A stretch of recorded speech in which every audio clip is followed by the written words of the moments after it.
Tonight, the Kremlin is fighting two wars at the same time. The first war is the one that you can trace on the map. It is fought with drones and with missiles. The second war is invisible to most people, and it is by far more dangerous. It is a ruthless knife fight over money, power, and survival inside of Moscow itself. Ukraine is now attacking both fronts at the same time, burning refineries to erase fuel for the tanks and cash for the Kremlin budget. The financial damage is already on a catastrophic scale. In fact, Russian officials admit that the losses have been over $20 billion of oil and gas budget revenue for this year. That $20 billion is a hole that is tearing at the elite system from within. Clans that once shared growing revenue are now fighting over a shrinking pile of money.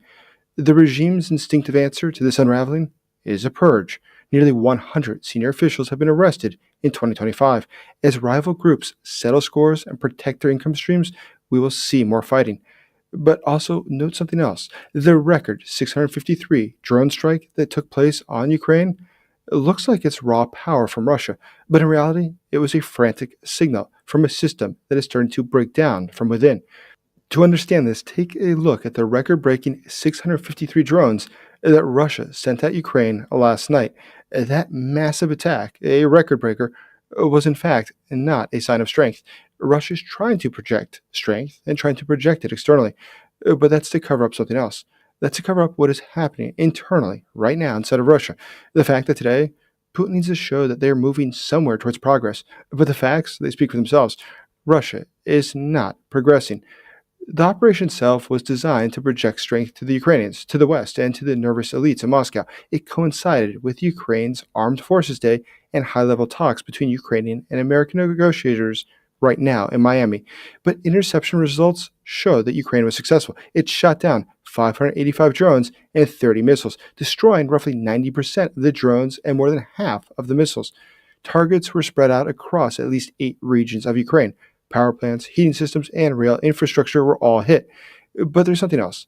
The Zaporizhia nuclear power plant again lost its external power supply for a period. The Russian occupation of the station and the repeated disconnections keep nuclear safety in Europe tied to decisions of a wartime aggressor. NATO territory stood closed during these events as well. Nearby in Poland, we've heard air raid warnings go off due to the fact that the Russians have gotten so close with their aerial assaults. But on the ground, this massive strike did nothing to solve Russia's core military problem. Independent mapping still records about 150 to 200 clashes per day with Russian forces. These forces are just being ground down day after day in Pokrovsk and in the region.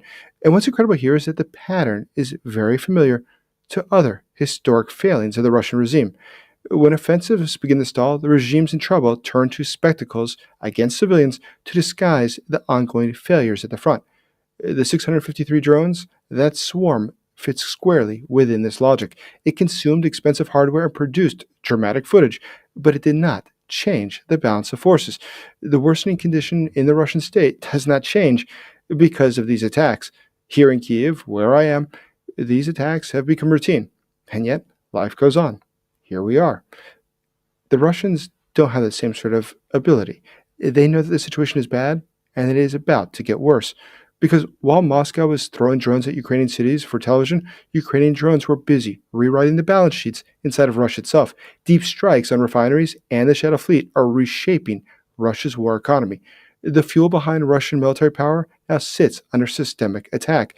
Oil refineries turn crude into diesel and gasoline for tanks, trucks, and aircraft, and they generate export revenue that the federal government of Russia desperately needs. But since early 2024, Ukrainian drones and missiles have moved from hitting one location after another across Russia. Today, the Russians are not sure where the next attack will come. Open sources now track dozens of attacks on major refineries across Russia. Many of them have been hit time and again. At different points in 2025, around 20% of Russia's refining capacity was taken offline. Output has fallen by several percentage points, and today we see more idle refineries in Russia. Take a look at the Razon refinery near Moscow. It's become the flagship of what this pressure on Russia really looks like. It is one of Russia's biggest refineries, feeding the capital region, and has been attacked repeatedly since 2025. Russian outlet Astra and others have said that there's been at least 9 strikes on the Razon facility this year. Officials talk about minor debris and there not being significant damage, but the fact is, there was very significant damage. The photos speak for themselves. Look at the attacks in Volgograd. Look at the attacks we saw in Samar. Look at the attacks in Bashkortostan. Look how time and again Russia's facilities are being struck. Now, it's important to note the historical experience shows where a sustained campaign against fuel production can lead. Take a look at the final phase of World War II. Aircraft and vehicles still existed on paper, but they sat idle because there was not enough fuel for them to reach the front. Ukraine has extended this pressure to the Black Sea. We've seen the ongoing attacks on the Shadow Fleet. The 500 aging tankers now sail under constant threat of naval drones, satellite tracking, sanctions, and sharply rising insurance costs. Damage to the tankers and the terminal infrastructure that multiplies the financial strain on the Kremlin itself. Insurance becomes more expensive, ship owners grow cautious, and cargoes move along slower, much more cautiously, and with a greater risk. Inside the Kremlin, every successful strike on refineries and shipping removes another pool of money.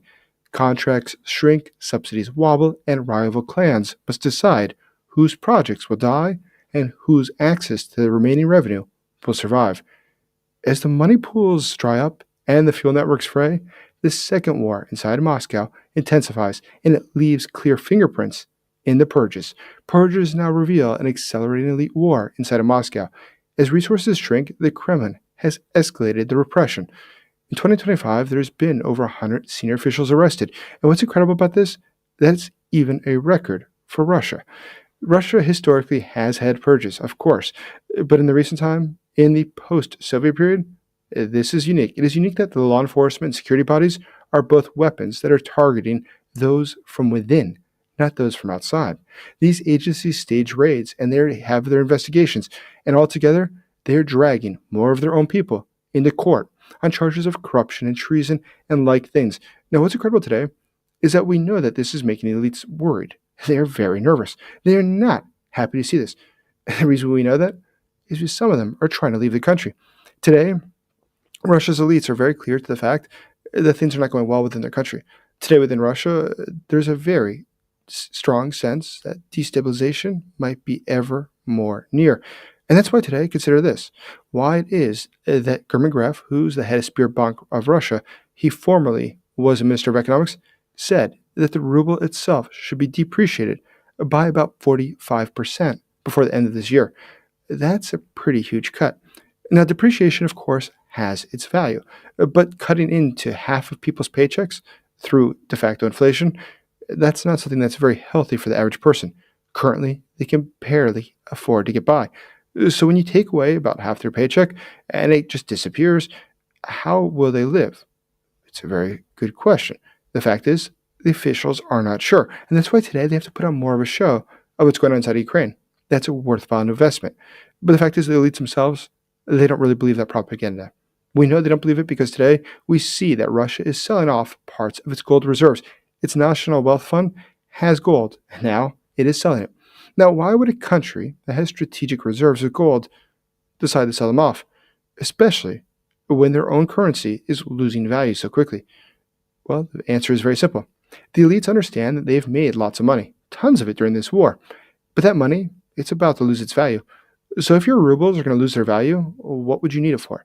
It's much wiser to get something else, let's say gold, which will eternally have value. But more than that, gold can be used everywhere. Those officials today are cashing out their rubles to get gold. Why else would the Russian government be buying rubles this way? Or why would they be replacing reserves with a currency that they believe will be devalued, perhaps 45%, in the next 6 weeks? These are all signs of how weak the state of Russia has become today. Today, the government inside of Russia cannot control the situation. Now, Vladimir Putin himself is playing an interesting role here because nobody's quite sure of the role he's playing. Now, he's the undisputed leader. He's the keystone of the clans, the mafias in Moscow. But still, does he truly understand how bad the situation has become? Does he truly understand how out of control it really is? And there's a good reason to doubt that he does, because increasingly the decisions that he is making are decisions that will jeopardize his own regime. Just consider that historically in Russia, there was a number of different clans. Putin, being the cornerstone of this, the keystone, was able to always make sure that they didn't fight with each other, but work together. Now, part of this deal, this arrangement, was that they knew some of that percentage that they got from their corruption had to be passed up to the boss above. But today, that boss above has appointed more of his own family members to key positions. In fact, there's about 26 to 28 family members of Vladimir Putin who now have roles at a senior level in the Russian government. That's quite novel for Russia. Historically, it has not worked that way. So, what does this show us? Well, it does appear that they're trying to make as much money as they possibly can and as fast as they can. But this also means if he has to listen to two different voices, one being a relative who tells him everything's fine as they steal money, and someone else who's a technocrat who says there's a problem, it is not fine, your relative is stealing money, who do you think he believes? But even more, who is likely to tell Putin that his own relatives are stealing money, or that they're not competent, or that in fact today his regime is becoming destabilized? But there's something else.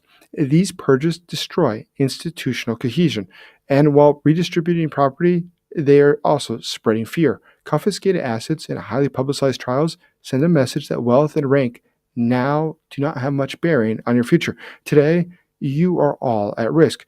Nobody will be pardoned. Repression is also pushing deeper into Russian society itself. Human rights defenders report a growing number of cases against citizens accused of, quote, discrediting the army or, quote, spreading false information about the military. But what this really means is when somebody complains that, for instance, we don't have as many services as we did before from the government. Why is it they're cutting the hospitals? Why is it they're cutting the schools? Is it just to pay for this war? That's considered to be discrediting of the military. This absurdity is just part of a show. It's part of a game. What this is really about is that Putin wants to make sure that money gets sent to his own family members, to those close to him, to the elites whom he's close with. So they have to justify a war. This war has to be paid for at all costs. It has to make money because that's what's good for them. Remember, none of this is ever about what's good for Russia. And most certainly, this is never, ever about what's good for the Russian people. That does not come into the equation at any point for the Kremlin. But today there's something else happening. We see that the regional elites and the mid-level officials see that their colleagues are imprisoned, stripped of assets, while the ruling elites at the very top of the circle keep their privileges, and they are distanced from the front lines. Now, political history shows this kind of elite war can be more dangerous to a regime than protest in the streets ever could be. When power brokers decide that the center can no longer guarantee their interest or safety, loyalties shift quietly, and then, all at once, Russia now displays many of those early warning signs. Today we see that power clans raid each other's networks, use the courts as weapons, and treat shrinking budgets as prizes to seize, rather than the responsibilities to manage. Now, put together with the drones, the spectacle that we saw, the refinery campaign, this elite war makes the direction of the whole system very clear. The direction of travel for both of these Kremlin wars is quite obvious. Viewed on its own, the record 653 drone strike looks like an explosion of power, but consider it set alongside the refinery fires, the lost revenue, a widening deficit, sweeping purges. It looks more and more like an expensive diversion. Russia is fighting an external war that devours its soldiers, its weapons, and its wealth. But at the same time, it conducts an internal war over money, security, and survival. And that is amongst the very group that controls the levers of the state. Ukraine's strategy has steadily pushed these two wars closer together.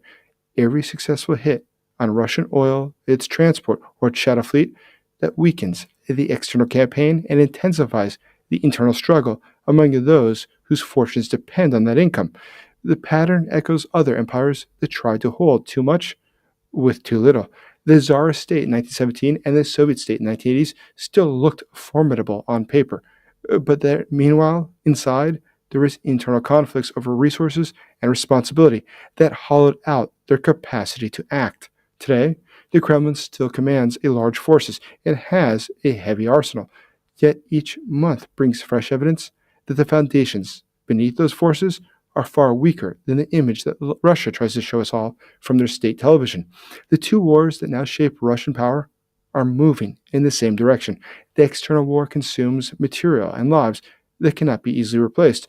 The internal war among elites consumes trust, discipline, and the belief that loyalty guarantees safety. When both fronts advance together, regimes eventually face a choice. They can no longer delay, continue the external war, and risk losing the loyalty of the inner circle, or secure the inner circle and accept hard limits on external ambitions. The trajectory of refinery damage, revenue loss, and purges suggests that this moment is soon to approach. The 653 drones of December 2025 will be remembered not as proof that Russian power has recovered, but as noise, masking the rapid decline of the power on both of Russia's fronts. Thank you for watching. Please help us get this information to more people so they know the truth of what's happening inside of Russia and what's really happening here in Ukraine. Please like this video, subscribe to this channel, leave your comments below, share this video with others, and please consider becoming a channel member today. And just one last thing, in the first pinned comment below the question of the day, you'll see how you too can help the Ukrainian soldiers to get life-saving drones. Please check it out. As always, thank you for supporting Ukraine.